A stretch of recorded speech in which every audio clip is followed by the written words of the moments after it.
Hi, Darin Mangum here, securities attorney.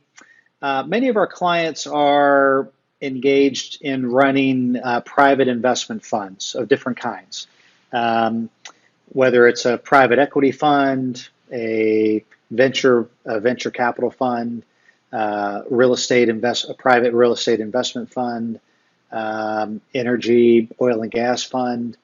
Um, you know, we've got many clients into real estate doing multifamily housing investments. Anyway, they're pooling capital into a fund, and the client is managing that capital and deploying it as a private in a private fund context. And so, um, one key factor to consider to be very aware of when you're having when you're managing a private fund is that you may be deemed an investment advisor. In most cases, you are deemed an investment advisor, uh, but are you the type of investment advisor that needs to register with the SEC or register with the state securities regulator? In most cases, we're able to structure a fund, private investment fund, so that number one, not only does it qualify for exemptions from the Investment Company Act, it's not a registered investment company, it's a private investment fund um, under either Section 3C1, 3C5, 3C7, 3C9, different exemptions apply.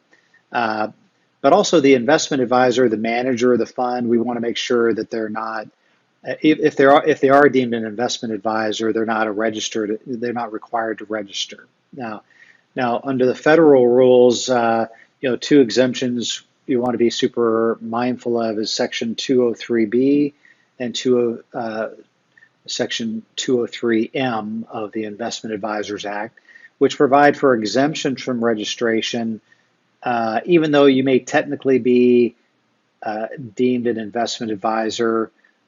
When it comes to managing the fund, you're not one that would be required to register. Now, one key thing is that the fund itself, rather than all the individual investors, you're not really giving investment advice to all of those investors individually. You're obviously advising the fund, and so Section 203B of the Investment Advisors Act gives you an exemption from registration because the fund itself is deemed to be one client, and so you're deemed to be the exemption provides an exemption for 15 or fewer clients as long as you're not, again, holding yourself out as an investment advisor. um, and there's other limitations and rules that apply, especially you can't. No, the fund itself has to be a private fund. It can't be obviously a one that would be required to be registered. And so you not only have to look at the structure of the investment fund itself, but also what is your activities related to it, and those exemptions kind of work together in unison to ensure that, okay, yeah, technically you may be an investment advisor, but you're not required to register. Um, and also, obviously, if you have assets below 150 million, at least at the federal level, you're not required to register because it's deemed to be a private fund.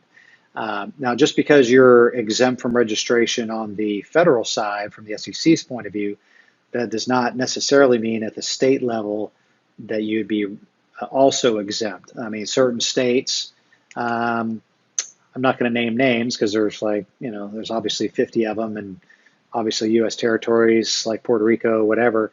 It really depends on the jurisdiction if you may be deemed a state investment advisor. And so it's super critical that you get with a securities attorney, make sure that your private fund is not only set up so that it qualifies for federal exemptions, but also for state exemptions. And the way the fund is structured, the way investors are able to come in, and if they're able to exit, those are really critical pieces to make sure that you're compliant. And in some cases, you may, it depends on the activities that you're engaging in, what types of what types of instruments are you investing into, really dictate what sort of exemptions may be available. So again, devil's in the details, but certainly those are questions that you need to, whenever you're thinking about setting up a fund, you need to sit down with a securities attorney and say, hey, can we structure this as a private investment company, and also make sure that I'm not deemed to be an investment advisor, either at the federal or state level. And not that there's anything wrong with that. You certainly can do that.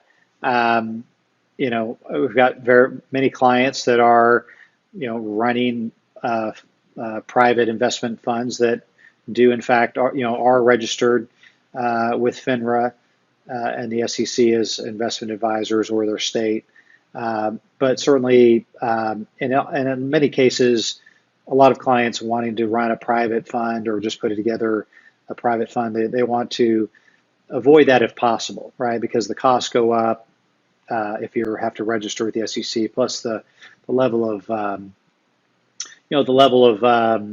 responsibility and all of that certainly goes way up as a licensed rep or a licensed person. So compliance is a huge thing. So anyway, we definitely can help you set up your private investment fund correctly and properly.